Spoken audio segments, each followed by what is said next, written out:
Hello students, welcome to the chemistry session of acid bases and salts. So this is going to be the part 7 of this chapter and this is the last part to this chapter as well. इसमें हम लोग basically the blue text questions and NCERT के exercise हम लोग cover up करेंगे. So I am requesting everyone to get your NCERT textbook near you. You can pause the video and just go and grab it up fast. Okay, so we will continue with the BTQ first. सबसे पहला जो BTQ है वो है आपका page number 18 में. So what they are asking is you have been question, there is only one question in page 18. They are saying you have been provided with 3 test tubes. One of them contains distilled water and other 2 contain an acidic solution and a basic solution. तो आपको एक ही litmus paper दे रखा है, that is red litmus. So how will you identify? It's very simple. सबसे पहले हम क्या करेंगे, सबसे पहले you have to cut down tear down the red litmus paper into 3 small pieces और उसको तीनों सॉल्यूशन में डाल दो. तीनों सॉल्यूशन में डालने के बाद आप क्या करेंगे, the liquid in which red litmus turn blue, वो तो पता चल गया वो कौन हो गया, बेसिक, राइट. अब वो ब्लू लिटमस लेंगे, यानी कि जो रेड लिटमस जो ब्लू हो चुका है, अब वो ब्लू लिटमस लेकर उसको फर्दर 2 पार्ट्स में डिवाइड करके टेक द ब्लू लिटमस दस form and divide it in 2 parts and drop in the other 2 solutions. Okay, बाकी 2 सॉल्यूशन में आप पुटअप करेंगे, राइट. अब क्या होगा, the solution in which the blue litmus turns red that will be called as an acid and जिसमें कोई colour change हुआ ही नहीं वो कौन होगा, वाटर होगा. ये एक तरीका है. There are many other ways to do it. लोग क्या करते हैं, रेड लिटमस को तीनों में डिप करके देखते हैं, राइट. जिसमें कलर चेंज हुआ वो उसमें आपको पता लग जाता है वो बेसिक है. उसके बाद उसी उसी रेड लिटमस को क्या कर देते हैं, बाकी 2 में डिप करके देखते हैं. तो वैसे भी आप कर सकते हो, but you need to frame an answer, इसलिए मैंने आपको इस फॉर्मेट में करवाया है. इसके बाद जो नेक्स्ट BTQ है, you come down to page number 22. Okay, so here it is, BTQ in page number 22. Question number 1, why should curd and sour substances not be kept in brass and copper vessels? So understood है, आपका curd हो चाहे आपका sour substances हो, उसमें क्या होता है, एसिड होता है. ओके, एंड एसिड की प्रॉपर्टी क्या होती है, they react with metal to form poisonous metal compounds या फिर they liberate hydrogen gas causing food poisoning and corrosion of metals. Sometimes हम लोग फूड पॉइजनिंग में आंसर रोक देते हैं, बट साथ में कोरोजन ऑफ मेटल्स भी लिखना है. Okay, so because curd and substances they contain acid and they react with metal to form poisonous metal compounds and they cause corrosion of metal. So that is the answer for this question. Question number 2, which gas is usually liberated when an acid reacts with a metal? Simple as that. Hydrogen gas is always liberated when an acid reacts with a metal. An example दे रखा है मैंने, sodium metal plus hydrochloric acid gives you sodium chloride and hydrogen gas. अब इसके presence को कैसे test करेंगे, you bring a burning matchstick. Okay, so if the burning matchstick is burning with a pop sound, that means it is hydrogen gas. Simple as that, right. Question number 3, a metal compound A, this one is an important one. A metal compound A reacts with dilute hydrochloric acid to produce an effervescence. जब भी effervescence आता है हमेशा ध्यान रखिएगा, we are talking about carbon dioxide.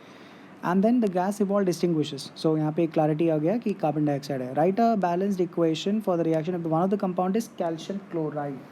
Okay, so they are saying that one of the compound is calcium chloride. So that means हमें metal compound क्या लेना पड़ेगा, कैल्शियम कार्बोनेट. कैल्शियम मतलब मेटल, कार्बोनेट, CaCO3 को HCl के साथ react कराया, calcium chloride बना, पानी बना और साथ में कार्बन डाइऑक्साइड भी निकला जो कि एफोवेसेंस क्रिएट करता है, एक फिजिंग साउंड क्रिएट करता है. Okay, so that was question number 3. इसके बाद हम आते हैं पेज नंबर 25 के BTQ में and there having a good range of BTQ there. Page number 25 के BTQ पे जरा ध्यान देते हैं.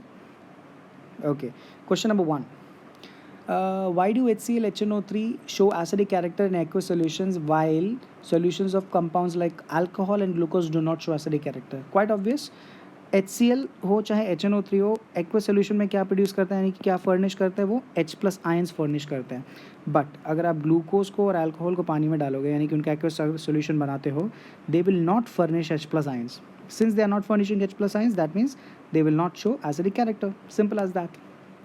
Question number 2, why does an aqueous solution of acid conduct electricity? Again the same answer. Aqueous solution of acid क्या produce करेगा, H plus ions, and ions are the carriers of current. So basically ions conduct electricity in an electrolyte. So that is an answer to this question. Question number 3, why does dry HCl gas do not change the color of dry litmus paper? Now the scene here is both are dry HCl and dry litmus. So dry HCl do not dissociate to give H plus ions, right? You know that. And acids dissociate to give H plus ions only in aqueous solution. That is the first condition. In this case HCl is not in aqueous form nor the litmus is in aqueous form. ना तो litmus बैठे है ना ही HCl दोनों में. So the colour change of litmus will not take place. Colour change होने के लिए किसकी ज़रूरत पड़ती है?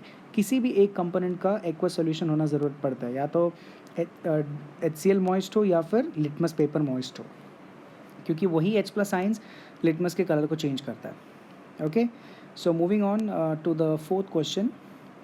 While diluting an acid, it is recommended that acid should be added to water. You know that because dilution जो है वो एक exothermic process है. So acid is added to water with constant stirring so that the heat produced is evenly distributed in water, hence preventing splashes of acid. I think pretty fair answer to it.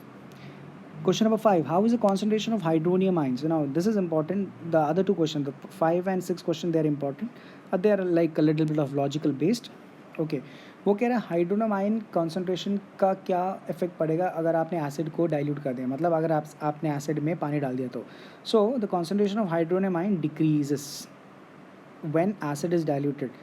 Acid diluted मतलब adding water. Now what happens? The H plus ions of acid and OH ions from water react to form water and hence H3O positive decrease. क्योंकि आपको पता है H3O positive कैसे बनता है? H positive and पानी मिलके H3O पॉजिटिव बनाता है, बट ये H2O जो होता है वो स्प्लिट हो जाता है OH नेगेटिव में, और OH negative H plus ions के साथ मिलके पानी बना देता है. तो इस सीन में अगर आप डाइल्यूशन करते हो तो हाइड्रोनियम आयंस का कॉन्सेंट्रेशन कम हो जाता है. Question 6.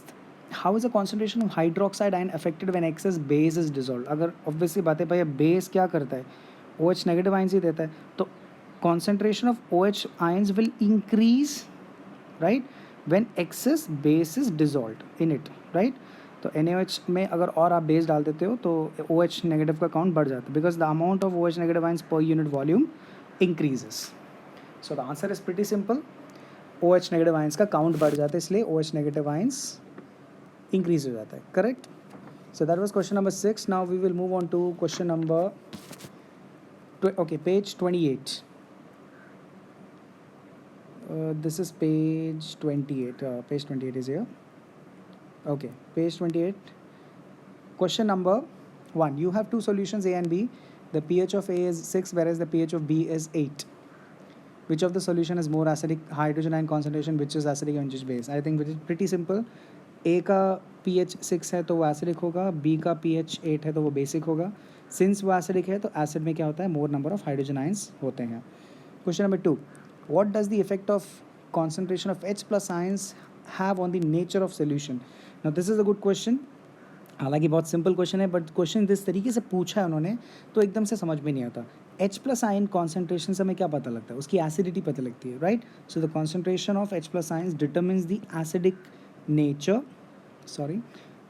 it determines the acidic nature of solution. Acidic character increases with the increase in H plus ions. You know that.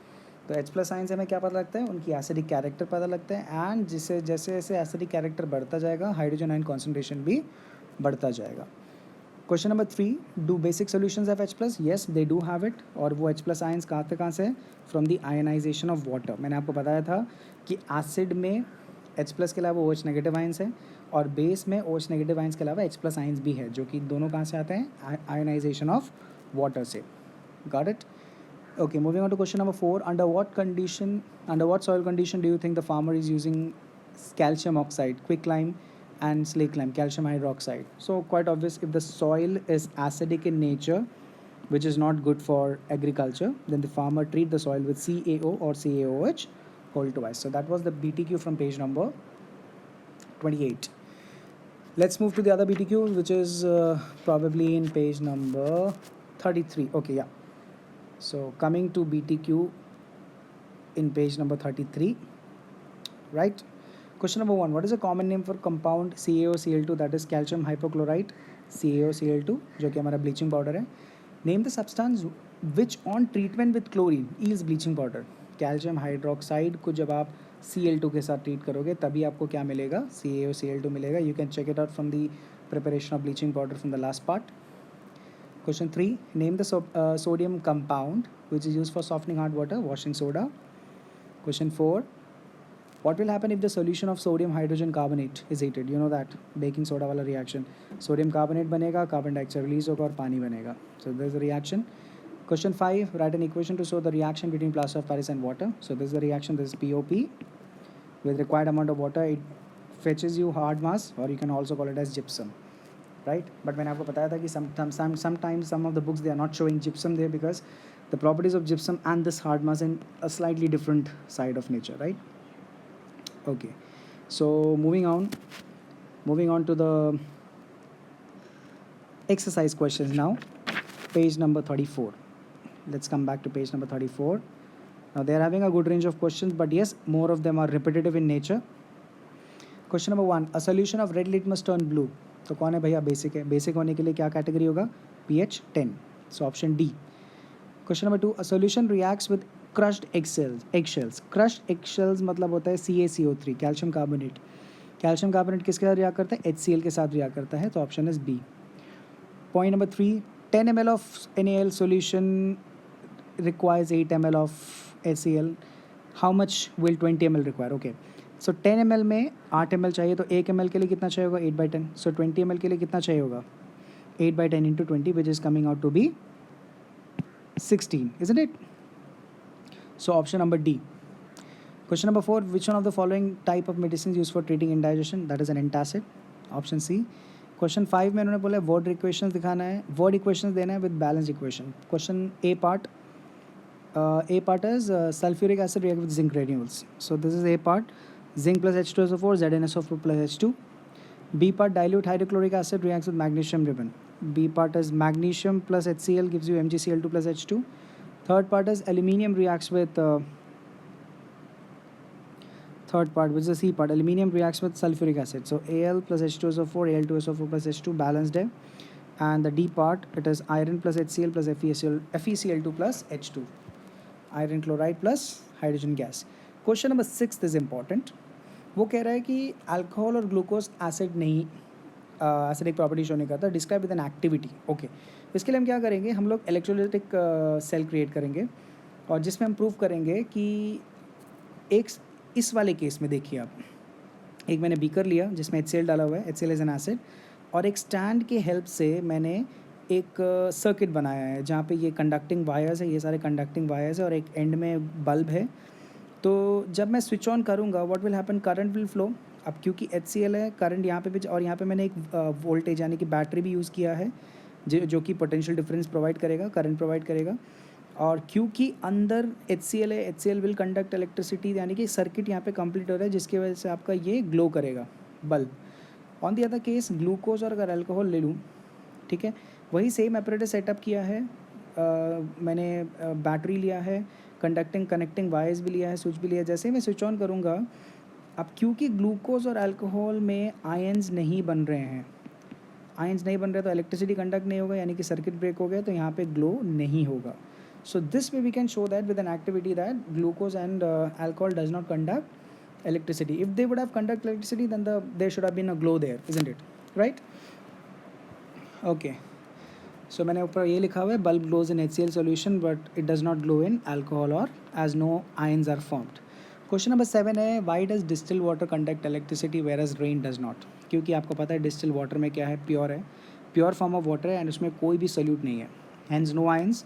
But rain water क्या है? डिजॉल्व सॉल्ट्स है which can dissociate into ions and ions are the carriers of electricity. Question number 8, why do acids not show acidic behaviour in the absence of water? क्योंकि पानी के presence में ही dissociation possible है, without water dissociation of H plus ions possible नहीं है. So dissociation of H plus ions only happens in the presence of water. Question number 9, it's very simple. आपको 4 solutions दे रखा है, A B C D and E. जिसका pH 4 है वो आपका acidic है, जिसका pH 1 है वो भी आपका एसिडिक है. लेकिन हाईली एसिडिक कौन होगा? 1. और वीक एसिडिक कौन होगा? 4. 7 जो है न्यूट्रल है, 9 आपका वीक बेसिक है और 11 आपका हाईली बेसिक है, अल्कलाइन जो है. Okay, so you can do it on your own. Question number 10 थोड़ा इंपॉर्टेंट इसलिए मैं आपको करा रहा हूँ. क्वेश्चन नंबर 10 में क्या है कि equal length of magnesium ribbon आप put in test tube A and test tube B. Test tube A में HCl है और टेस्ट ट्यूब B में एसिटिक एसिड है. आपको बताना है अमाउंट ऑफ कॉन्सेंट्रेशन, यानी कि किस टेस्ट ट्यूब में फिजिंग ज़्यादा होगा vigorously. Now the point to understand here is in both the test tubes H2 gas will be released, क्योंकि भैया कौन है? मेटल रिएक्ट कर रहा है एसिड से, But HCl being strong acid, in test tube A it will show vigorous fizzing. HCl का strong character होने की वजह से fizzing टेस्ट ट्यूब ए में ज़्यादा होगा, यानी कि हाइड्रोजन गैस निकलने का जो प्रोबेबिलिटी है वो टेस्ट ट्यूब ए में ज़्यादा होगा. Simple as that. Question number 11. Fresh milk of pH 6. pH 6 का मतलब क्या है? It is acidic in nature. तो क्या होगा? Lactic acid by the action of bacteria it will convert into curd, which further increases the acidity and reduces the pH value. So जैसे curd बनेगा pH value और गिर जाएगा क्योंकि acidic character और हो गया वो. So that is what they are saying. How do you think the pH will change? The pH will reduce. Okay. Question number 12. A milkman adds very small amount of baking soda. और दो question पूछ रखा है कि why does he shift the pH of fresh milk from 6 to slightly alkaline? ऐसा क्यों करता है? So that in basic form it will not spoil easily and the milk will take long time to set as curd. Simple as that. ज़्यादा time लेकर वो curd बनेगा. दूसरी बात, वो why does this milk take longer time to set as curd? वो ऐसे क्यों होता है? क्योंकि जैसे आपने बेकिंग सोडा डाला, it neutralizes the effect of lactic acid and hence milk takes longer time to set as curd. So though same question in two different formats. Question 13. Plaster of Paris should be stored in moisture proof container. You know that. Otherwise what will happen? It will react with moisture. That means it will react with water to set into a hard mass. That is what they are showing. Fine. Question number 14. What is neutralization reaction? Again, very simple one. The reaction in which acid and base reacts with each other to form salt and water. And here is the reaction. Hydrochloric acid with NaOH gives you NaCl and H2. NaCl is a salt there. And question 15 that we have already done it. Uses of baking soda and washing soda. You can check it out from the notes.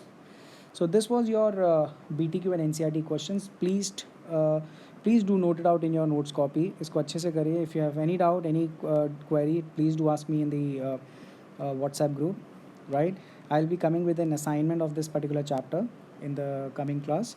So please complete your notes and be ready for the test as well. So till then, I'm going to wrapping it up right now. Thank you so much, everyone. Please take care of yourself. Thank you.